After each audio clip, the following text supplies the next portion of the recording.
Holidays-nale, அது நம்ம GT Holidays தான். GT Holidays, South India's #1 travel brand. Tiruttani Murugan கோவிலில் ஆடி பரணி விழாவை ஒட்டி ஏராளமான பக்தர்கள் காவடி சுமந்து வந்து நீண்ட வரிசையில் காத்திருந்து சுவாமி தரிசனம் செய்தனர். ஆடி கிருத்திகை 2ஆம் நாளை ஒட்டி அதிகாலையில் மூலவருக்கு தங்க வைர ஆபரணங்கள் அணிவிக்கப்பட்டு சிறப்பு தீபாராதனை நடைபெற்றது. தொடர்ந்து காவடிகளுடன் மலைக்கோவிலில் பக்தர்கள் நீண்ட வரிசையில் காத்திருந்து முருகப்பெருமானுக்கு காவடிகளை செலுத்தி சுவாமி தரிசனம் செய்தனர்.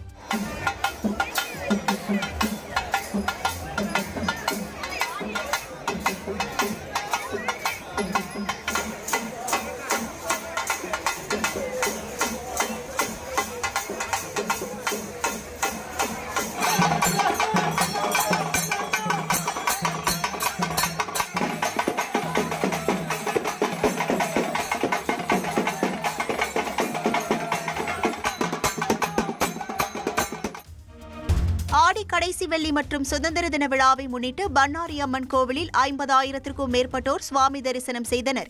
இதையொட்டி கட்டண தரிசன வரிசையிலும் பொது வழியிலும் நீண்ட நேரம் காத்திருந்து அம்மனை பக்தர்கள் வழிபட்டனர்.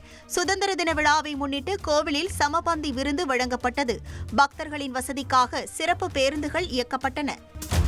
திருச்செந்தூர் முருகன் கோவிலில் சுதந்திர தின விடுமுறையை ஒட்டி ஏராளமான பக்தர்கள் திரண்டனர்.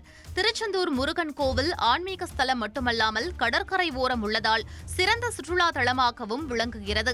இந்நிலையில் இன்று பொது விடுமுறை என்பதால் பொது தரிசனம், 100 ரூபாய் கட்டண தரிசனம் மற்றும் மூத்த குடிமக்கள் தரிசன வரிசை என அனைத்திலும் பக்தர்கள் கூட்டம் அலைமோதியது.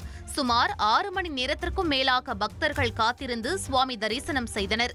மேலும் ஆவணி திருவிழாவின் 2ஆம் நாள் என்பதால் கோவிலில் பல்வேறு நிகழ்ச்சிகள் நடைபெற்றது.